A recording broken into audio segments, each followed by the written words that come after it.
মাকে হারিয়ে চিৎকার করে কান্না করতে পারছে না তারেক রহমান। আজ যদি তারেক রহমানের জায়গায় কোনো মহিলা থাকতো তাহলে চিৎকার করে কান্নাকাটি করত। তবে একজন পুরুষ চিৎকার করে কান্না করতে পারে না, কিন্তু ভিতরটা ভেঙে যায়। আগামীকাল তার জানাজা অনুষ্ঠিত হবে, দাফন হবে। আজ তারেক রহমান এতিম হয়ে গেলেন।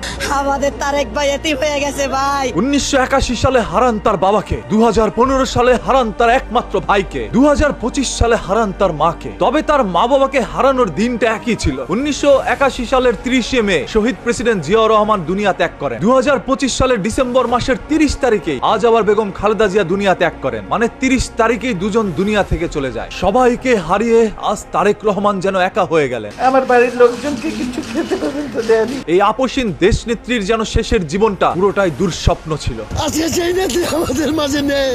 আমার বক্তব্য ফাইটা দিতে আমি বুঝাইতে পারবো না। কোথাও যেন এক সেকেন্ডের জন্য শান্তি খুঁজে পান নাই। বেগম জিয়ার এই মৃত্যুর পিছনে একই প্রধানমন্ত্রী ছিলেন শেখ হাসিনা, এবং ওনার যে সরকার আছে অবশ্যই তার দায় রয়েছে। একাকিত্বতা তাকে গ্রাস করে ফেলে। সংসারের সব মালামাল রেখে আমাকে এক কাপড়ে বাড়ি থেকে ধাক্কা মেরে আমাকে বাড়ি থেকে বের করেছে। পরিবারের সকল সদস্যকে হারিয়ে বেগম খালেদা জিয়া তার একমাত্র অবশিষ্ট পুত্র সন্তানকে নিয়ে বাকি জীবনটা কাটাতে চেয়েছিলেন, তবে সেটাও পারেন নাই। তারেক রহমানকে অবিলম্বে বিদেশে পাঠানো হয়েছে, যেহেতু বিদেশে থাকবে ও রাজনীতি থেকে দূরে থাকবে। আত্মরক্ষার্থে তারেক রহমান লন্ডনের মাটিতে 18টি বছর কাটিয়ে দেয়। 18 বছর পর দেশের মাটিতে পা রাখা মাত্রই তিনি তার মাকে হারায়। বেগম খালেদা জিয়া আর আমাদের মাঝে নেই। আজ তারেক রহমানের একাকিত্বতা যেন একটি পাথরে পরিণত হয়েছে। বাংলাদেশের স্বাধীন জনগণ কি চায়? চায় বেঁচে থাকবার অধিকার। জিয়াউর রহমান দুনিয়া ত্যাগ করা মাত্রই পুরো বিএনপির হাল ধরার মতো আর কেউ ছিল না। জিয়াউর রহমানকে হারিয়ে দেশ নেত্রী চিন্তা করেছিল, আমি আমার সন্তানদেরকে নিয়ে রাজনীতি ছেড়ে দিব, আর কোনোদিন রাজনীতি করব না। তবে বিএনপি একটি বড় দল, যার কারণে সেই দলের নেতা নেত্রীরা বেগম খালেদা জিয়াকে অনুরোধ করতে থাকে, আমাদের এরকম একটি চেহারা দরকার যাকে সবাই বিশ্বাস করে, যাকে সবাই সম্মান করে। আপনি হলেন আমাদের সেই অবশিষ্ট নেত্রী,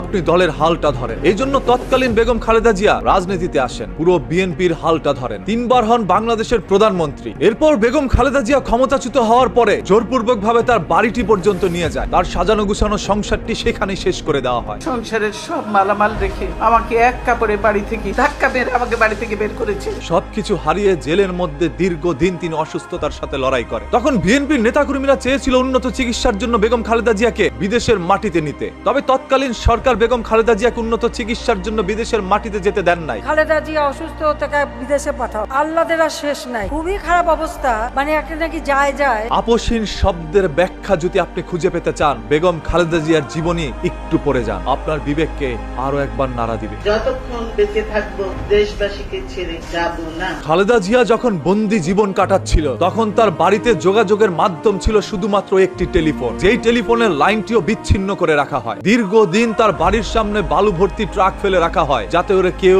ওই পথে চলাচল করতে না পারে। খাবারের ওষুধ দেওয়া হতো না, ঠিক মতো খাবারটুকু পর্যন্ত তাকে দেওয়া হতো না। কোন রকম খেয়ে পরেই জীবন কাটাতেন খালেদা জিয়া। এছাড়া তো নানা ধরনের হামলা মামলা তার জীবনকে গ্রাস করে ফেলেছিল। তারপরও দেশ নেত্রী কখনো এই দেশ ছাড়েন নাই। দেশের বাইরে আমার কোনো ঠিকানা নেই, এটাই হলো আমার ঠিকানা। এই দেশ, এই দেশের মাটি, মানুষই আমার সবকিছু। তার শেষ নিঃশ্বাসটি পর্যন্ত এই দেশের মাটিতেই তিনি অবস্থান করেছেন, আর সারাটি জীবন তিনি জনগণের জন্য আন্দোলন চালিয়ে গিয়েছেন। তাই আজ সারা বাংলাদেশের জনগণ তার বিদায়ে চোখের অশ্রু দিয়ে ভাসিয়ে ফেলছে। আমার কিছু চাই না, আমি